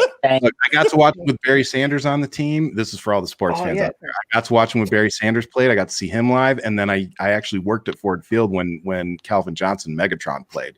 So I got to see two of the best players to ever do it live. I got to see Barry Sanders Jr. play at Oklahoma State. Oh yeah, I forgot he played there. If you're if too much like we have the Jets. Where'd he go? The Jets? We have the Jets here in New York. Amazing. The Jets, and then you got the Mets. Like that's so boring. Well, we have that. It's creativity. I was for baseball fans. I saw Tony Gwynn's final game in person. So what? I don't know anything Yeah. about baseball. Wow, that's awesome. I Oh, saw you know who Tennessee. that is? It's You like, know wow. who that is? I wish I had a thought bubble for me, and it's like, what are they talking about? Yeah. Me too. I'm a huge baseball fan. My brother plays professionally, so I follow baseball and I follow all the old timers and. Oh, so you know So, Tony Gwynn then? I know you who weren't Tony. the- Oh, I Okay. definitely know who Tony Gwynn is. Yeah. Yeah. Okay. I saw his last game was also Ricky Henderson's 3,000th hit, and I was at that game. I was like, oh, Ryan's coming in with the props here. oh God. Oh, so really quick to Teresa. Most of our TikToks are names that appear here. So just so you know, most They're of our in TikToks the- are the same. Are they in the Yeah, description mine's just too? my name. Bert, You can't see my full name, but it's BarDude97. are they down below in the description, Bert? Everybody's how it is. Yeah, everyone's, because you sent me the information, and then I also linked all of our YouTubes and TikToks, like Ryan Shead's Twitter and everybody's other information. But everybody's TikTok information is on the top, on the very top. And then we got our extra information. And then I linked Amanda Henn and Lord Timothais, and I forget who else. But the 3 people that are streaming this tonight. And then, so it's just, we got everybody streaming. We got everybody's information. And everybody here tonight is in the description. So Word. I was trying to get everybody's information in there, so because I don't leave anything out. All right. Hey, can you blow me up, Bert? Yeah. Blow me up real quick. So, Nathan, this one, can you see it? Who's that? That's Willie Mays. That's Willie Mays? brother. Oh, Signed. nice. 660 home runs. Oh my god. What? Dude, Hey, right there, that is Joe DiMaggio signed. I met him. And the one up there is Mickey Mantle. Holy shit. holy crap, Ryan. Yeah, I'm big into sports. I'm big into sports stuff. I hate you now. I hate you now. Like I don't. It's like we can dork out about it some other time. I know a sport. Yay. I'm a good guy. if only you had Ted Williams. If only you had Ted Williams. Ugh. I got No, a you ball don't. signed by him. Yeah, I got a ball signed by him. A Ted Williams? Yeah, I got Yogi Berra, Ted Williams. Raise your hand if you're clueless. You Raise gotta your tell hand if your you're voters clueless. that, because then they'll vote for it. It baffles Yeah, me that people Silicon from, like, Valley, we're like, nope. We it's can crazy cook, but to we me don't that- know sports. Yeah, we do nerdy stuff. It's so crazy I that play like, tennis, Californians so- aren't big into sports. You guys have Yeah. some of the biggest sports teams. Like the Yeah, Lakers yeah. just won the championship. Like, Yeah, have the you not- Lakers, Kobe. I mean, It's come on. insane. You guys have 17 like championships in Los Angeles. It's insane. And You I got- have none you in got San the- Diego. you got Maggie's the- just like, you got yeah, Steph and Curry on the Warriors. yeah, Steph Curry. But Yeah. Oklahoma has the Thunder, and we are not in a good spot right now. The Oh, Jets the name like the every Thunder. game this season, so I think that's we're gonna have to have a sports Lost broadcast. every game. Definitely. Yeah. Yeah. they're all over. New You York. should do a sports cast. There you go. Yeah. There you go. Yeah. Sportscast. What do we got? Anything else, guys? Any questions from you guys? Any comments? Any there any good concerns? I just wanna Yeah, look at the comments and let's check if there's any fun comments. You guys are awesome. Yeah, we are pretty awesome. Yeah. You guys are ought- awesome. you Yeah, guys they ought were to feel- pointing at you, That was Ryan. the comment. I have You a guys question accept for me. everyone that's not Ryan, because we know Ryan's situation. So like of like the people that are in Gen Z and then you other guys, who all would like to run for office at some point? Maybe. Listen, I'd love to, but I think I'm too. I think I might be too radical for American politics, to be honest. So, Right. but No. I'll try. I'm more on the Okay. moderate side, so I think I would. I could, consider myself moderate, so I mean, yeah. Yeah. I'm waiting for the Conrad, what big makes you think stigma. Oh, sorry, brother.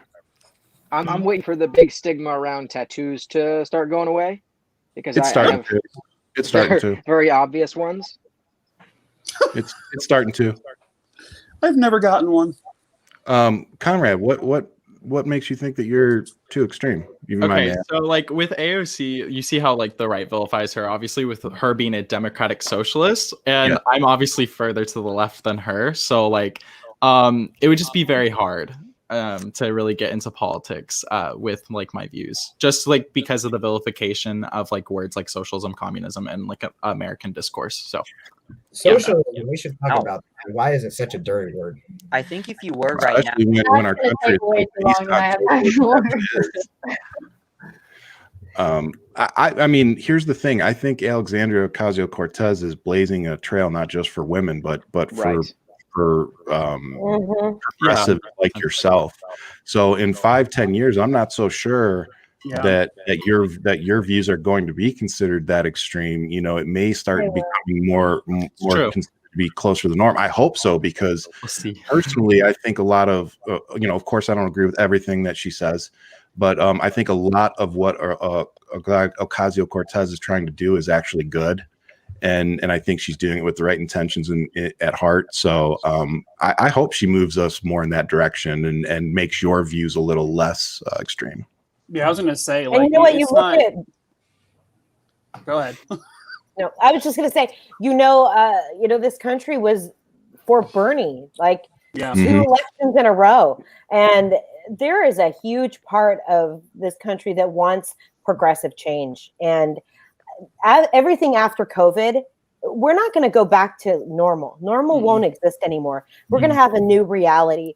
And I think people are going to start waking up and realizing that maybe some of these progressive views that are wanting to help them a little bit more and make this country actually better and work for the people will actually be the ones that they want to vote for. So I agree with Ryan. Yeah, I don't think it's that far-fetched in like 5-10 years. I really don't.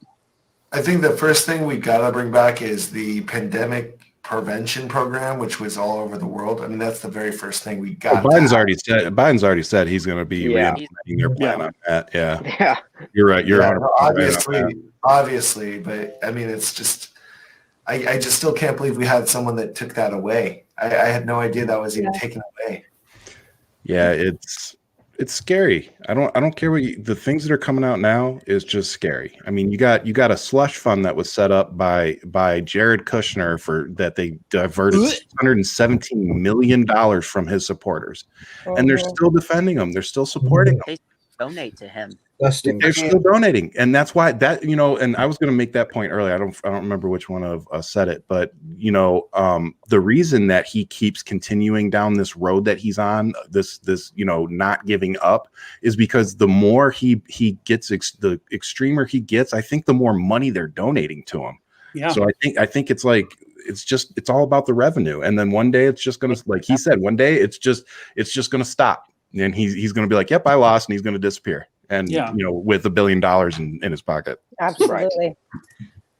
I just can't believe we have to quarantine the whole world as opposed to just quarantining like one section of a city, which would have been happening if we had the team. And I mean, it's not just Wuhan. It could have happened in Cambodia. It could have happened in Vietnam. It could have happened in South Africa. It could have happened in Lagos, like Nigeria. It could have happened in any city. And it's just like, we could have just quarantined that little city. We wouldn't have even had this pandemic explosion. Yeah, well, that's kind of area that they're reactive. They're not proactive. Correct. And they still, which is terrifying. China. They still blame China. Like, they couldn't stop a pandemic. Yeah.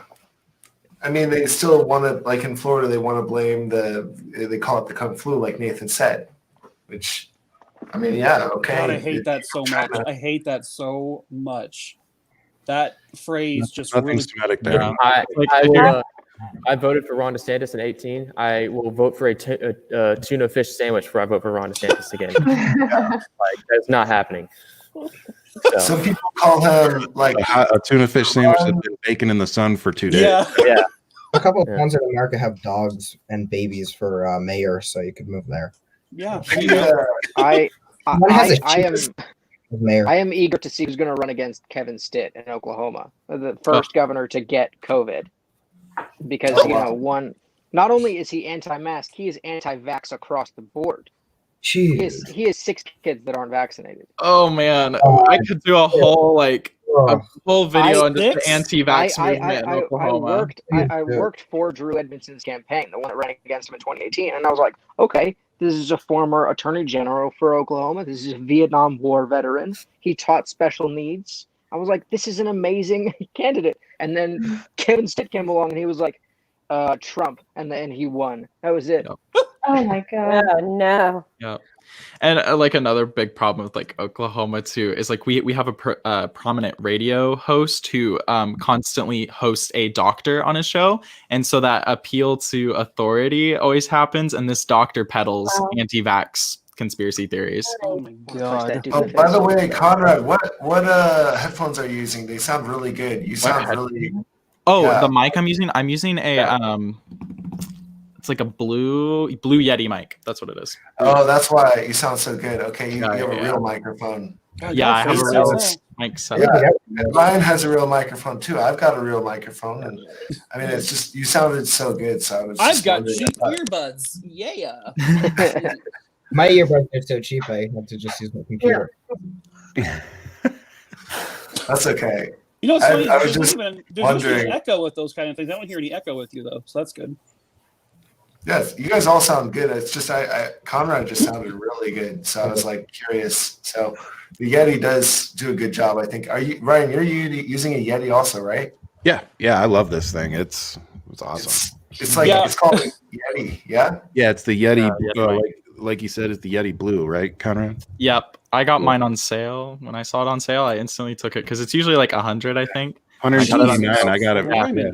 Yeah, and I got it on sale for $45, on a Cyber Monday kind of deal, and I was like, "Oh, god damn, that's still too much." I paid $100 for mine.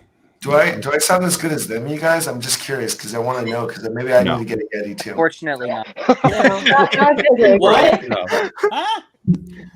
I'm using a real microphone. You sound a little echoey. Can I get a sponsor from Blue Yeti? Yeah, I don't know. I know. You send them a thing, be like, "Can you sponsor me? Can you sponsor me?" I just low key advertised you to some people on a live. I know. I'm trying to do that. Is get some sponsors for our podcast. And I've had one reach out to us, Ghost Teeth Whitening. So if you're listening, I just plugged you for free. Email me back. What I think is insane is that someone that's as dumb as me has more followers than Ryan. What? I'm sorry. What? I made one video, and because I have oh god, you have 100 and something thousand. Yeah, you have a lot. Oh, that's awesome. Wow. Yeah, you had one video had 3 million. All of you? Yeah, you got. I've got 126. Dude. Your ratio is so good. Oh yeah, we're friends. Jason, your ratio is so good. What the heck? What ratio? What are you talking about? Ratios. Your likes to followers ratio. Mm-hmm. See, but then I looked at that and 95% of that is from one video. I made a video that got 3.5 million views, and it was the white culture video, and that was the one that blew up. What's the most views you guys have got? Mine's 800,000. What's the most views to you guys? Mine's 400,000, and that was the video I reacted to Rihanna's son. Mine's about 600. Okay. So. Me too. That was my duet from Rihanna. Was what got my most followers. And Trevor, you said 600,000. I duetted her twice. Yeah, I stitched a Trump billboard falling to the ground, and apparently people yeah, I remember that. I remember that one. Yeah. Mine's 1.9 million. Nice. Well, la-di-da, you million. Mine was over. It was 590K, and then they silenced my video. Yeah. That was really good. And then they shut me down. It would have gone. She responded to last night. There was that one. There was a night where we were all responding to that woman who was making fun of Joe Biden's stutter. Oh yeah. Super aggressive route by calling her a lot of horrible names. If you guys happen to see it. And then I had 11,000 views in 50 minutes, and it was going really great. All of a sudden, it pulled. And then Maggie did one, which was super respectful and nice and educational. And she got 500,000. I'm a speech pathologist. I have to come with it's her job.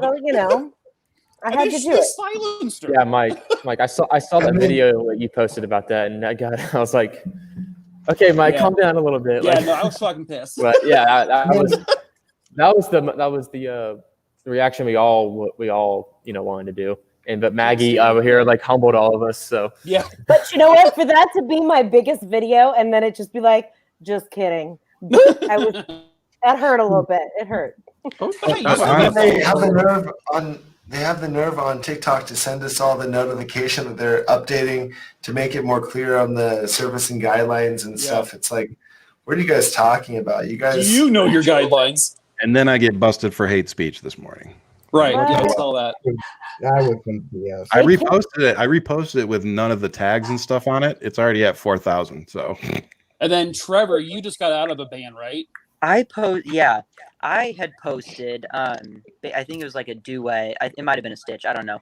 But basically, like, these people were being openly racist towards a group of BLM protesters. And I commented on it, and that video was still up. Wherever it is, that video is still up. Mine was taken off, and then they banned me for about a week.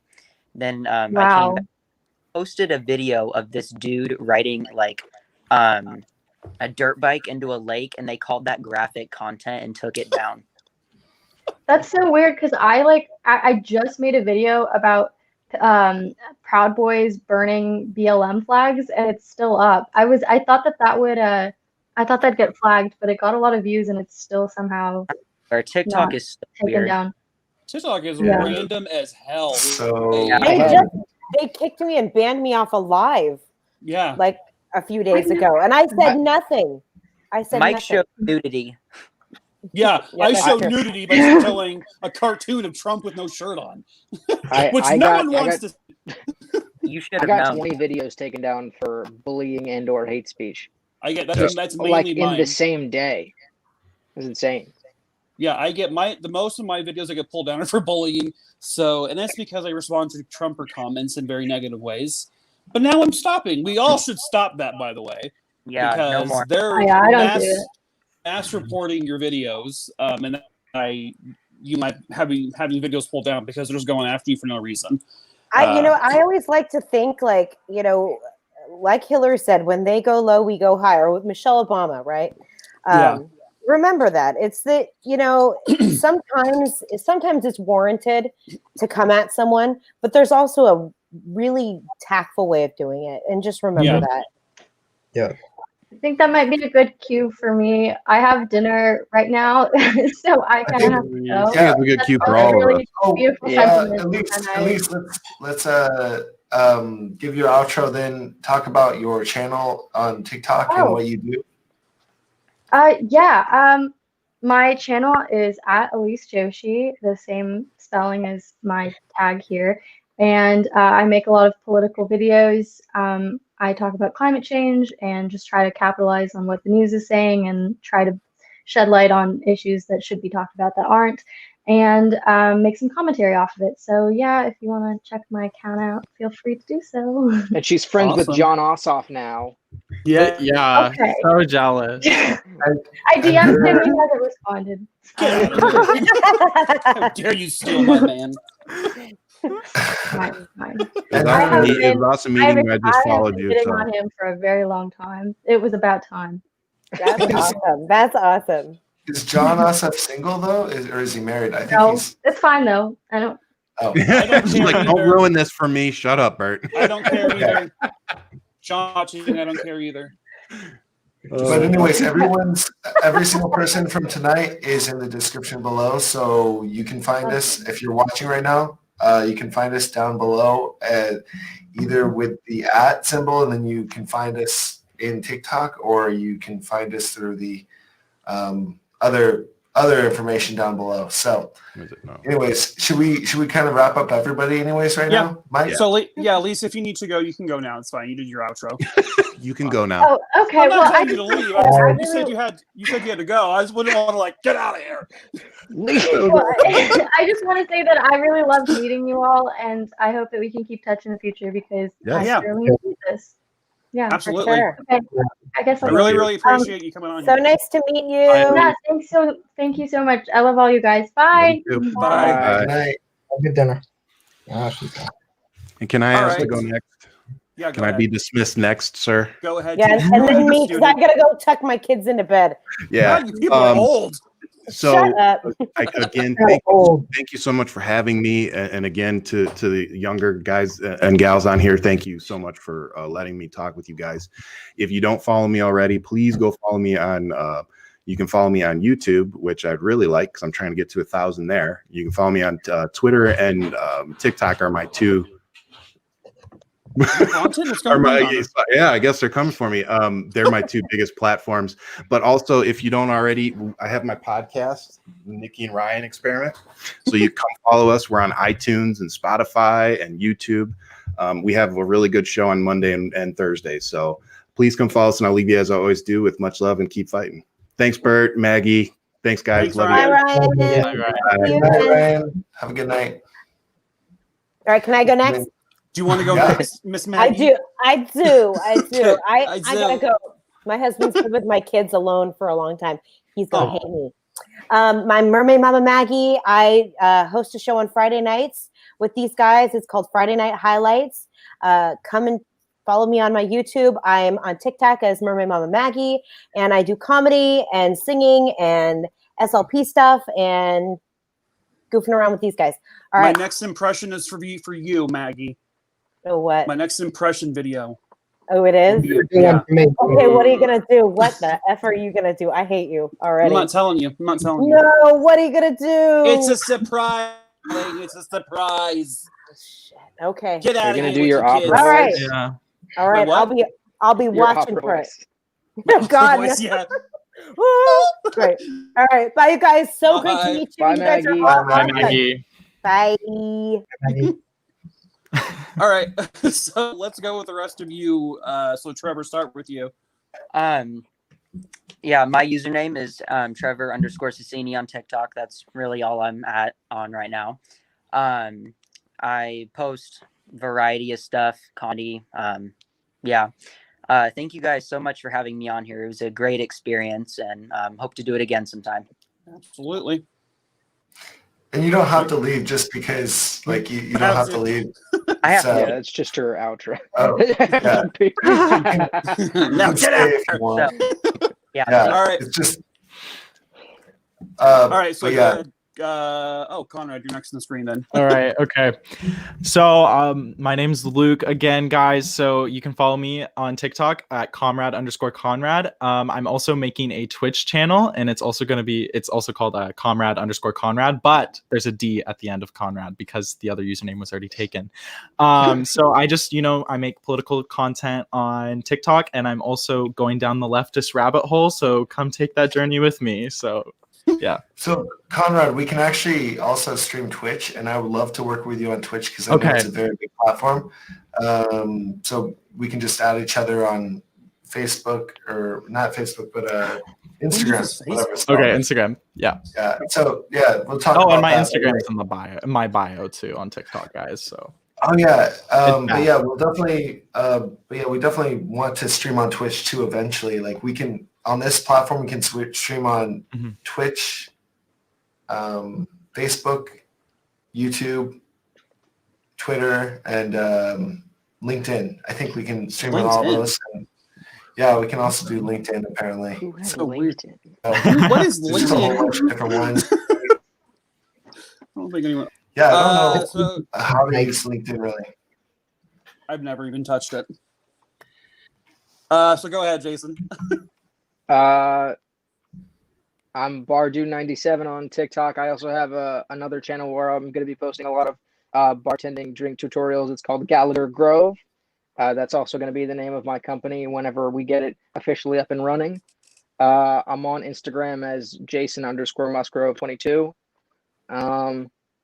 And I mean, I'm on other social medias, but like I don't use them. So I don't recommend following me there. But yeah, I post political stuff. I try to be comedic. I'm currently in a roast battle with my friend Casey. He's JC_Murphy. If you want to go follow him, he's really cool. And I also post some other drink tutorials on my main page. Sweet. So thank you. Cool. All right, Ben, go for it. All right. I am. How do I do this? Ben I know Hicks it's weird. 006. I hate the introverted whatever. Yeah. I have Ben Hicks 006 on TikTok. Whatever. It's here. I go follow me there. I'm on Instagram, but I don't use it, so I'm not going to say it again. And then I might do a YouTube at some point. I have a YouTube account, so maybe I'll make it into a channel. I don't know. Go for it. That's good. You should do it. And on TikTok, I do a tremendous Trump impression. I am also going to go into more informational, but keep it funny. So information through comedy, which is a great way to reach audiences. And also, apparently, TikTok loves it when I do it. So I'm going to be doing a lot of Home Mother Russia shit. Yeah. So follow for that. And I think sound. Please use that sound. And I think, Jason, you should definitely start a YouTube channel making drinks and stuff. That's a really big thing right now, especially. Like, there's a guy on TikTok who does it, who has like a 600,000 followers. I follow him, and every single time that I see him make a drink, I'm like, why am I not that cool? Like, he'll stick a can to his hand and then pour it like this. Oh yeah. So Jason, you should. I know that guy. It's absolutely amazing. Jason, you should teach people how to make drinks. Start off your YouTube channel just by teaching people how to make drinks in 1 minute. Make a 1 minute tutorial on how to make a drink and put that on your YouTube channel. Make it vertical, just like TikTok, and you can upload it to TikTok also. Start your YouTube channel like that, and that's going to be on the YouTube Shorts, and you're going to be like exploding on the YouTube Shorts, because I've just made a couple videos. I've already gotten like 5,000 views on a brand new channel that I made, just reviewing beer, only reviewing some beer. I'm actually going to be doing like a thing tomorrow with Sophie, my business partner, where we're going to be learning how to make like our own signature cocktails that we're inventing. So I'll definitely upload that to the TikTok, and I will start the YouTube. I have a YouTube account. I've had videos on it before. No one watched them. I would love to get in with you.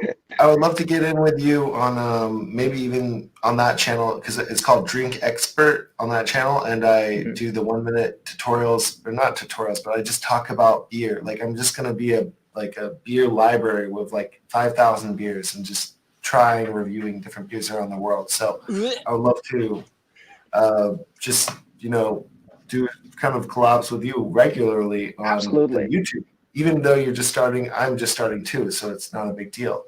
So it's like, we just start doing a lot of videos, 1 minute videos, and later on you do 5 minute videos and do other videos. So it's great. So anyways, go ahead and do yours, Bert. It's mine? Okay. Yeah. So my channel is called Food X Bert, and I travel around the world trying different foods, and I make actual long content video, normally 8-12 minutes long, depending on what kind of style I'm going for. Sometimes my videos are 25 minutes. It just depends. But I do travel videos kind of like Anthony Bourdain, but just on YouTube, and not as big of a budget, just me and a couple cameras basically, and that's it. I got a drone, and I try to show the world. That's what I do with my channel. I am political on my channel called Stream with Bert, and then my TikTok is extremely political because I got so mad at what Trump has been doing. I even tried to make my Food Expert channel political, but I got so little views, and so like no reason to do that on a traveling channel, because I didn't like, it just ruined my channel. It made my channel not grow, get even like 100 views on a video. It just wasn't good for me. So that's why I made my other extra channels. Anyways, that's my intro and my outro. I mean, it's like 1,000 o'clock in Albania right now. Yeah, it's 3 a.m. Yeah. So I'll just wrap up with me then. So I'm the BrainDaddy YT on TikTok. I do informational comedy, I guess. Is that what we're going to call it? Just try to make it fun, because it's a really dreary subject, and it's just so gosh darn sad. So that's why I do it the way I do it. And I kind of come at it from like I don't want to say uneducated, but I'm not as smart as these kids are when it comes to this stuff. So I'm learning. But yeah, so check me out on TikTok. I'm on YouTube. There's people watching it right now on my YouTube channel. So yay. Okay, so yeah, that's me. So I guess that is the end of this thing right now. So thank you guys all. Thank you guys all for watching. We should do this again sometime. It was really nice to meet all of you guys. It was really cool. I didn't know that Luke was from Oklahoma too. So are you back in Oklahoma now? I am in Oklahoma right now. Mm-hmm. All right, we got to hang out sometime. It's weird because it's like we think we've been to each other before, but we actually really haven't. Because we comment whatever, but we never actually had conversations in person. It's just weird because you think you've done it already, but we haven't. So exactly. Mm-hmm. Mike, should I play for the outro, like for our ending? Should I play the Georgia Senate kind of information guide? Go for it. Links to the Georgia phone banking in my bio. There you go. Georgia phone banking. Go. Okay, so you Georgia, guys, go vote for them. Really great to have you guys on. We'll hit each other up on TikTok and Instagram. Yeah. So I'm going to go to bed right now. You guys can stay on and talk after this, but here it I'm is. peacing out too. So once yeah. Me too. Okay. So anyways, here is the thing. The results of the 2020 election left both of Georgia's Senate seats up for grabs. Both races will be decided in a January 5th runoff election after none of the four candidates received more than 50% of the vote. And the stakes are high. How Georgians vote will ultimately determine the balance of power in the Senate. The two groupings of campaigns are Senator Perdue versus Jon Ossoff. And retirement is coming for Senator David Perdue. And Senator Kelly Loeffler versus Reverend Raphael Warnock. Chuck Schumer, Nancy Pelosi, you're not going to take Georgia. After the November election, Republicans hold 50 seats while Democrats hold 48. This means that Republicans just need to win one of the two races to keep their majority. But if Democrats win both, then the Senate will be split 50-50. This includes two independents who tend to vote alongside Democrats. This even split would still tilt the Senate in Democrats' favor, because any tie votes would be broken by Vice President-elect Kamala Harris. Both Perdue and Loeffler have the advantage of running as incumbents. Perdue has one term under his belt, while Loeffler was appointed at the end of 2019 when her predecessor resigned. At the same time, Georgia narrowly turned blue in the presidential election and is home to a wave of strong Democratic influence. Warnock and Ossoff are relatively fresh to politics. Ossoff comes from a media background and ran an unsuccessful special election campaign for a House seat in 2017. This is a moment when all of us should be uniting. Warnock is in his first run, but brings to the table a church work, activist, and nonprofit background. He would be the first elected Black Democratic senator from the Deep South. And I'm talking to real Georgians who are struggling with real issues. The two Senate seats will make a massive difference in whether President-elect Biden will be able to pass promised legislation in his first term. We are already beginning the transition. We're well underway. It could also make the difference for his cabinet appointments, who will face deep scrutiny from Republicans. So while it may just be one state, all eyes are on Georgia as their runoff elections approach.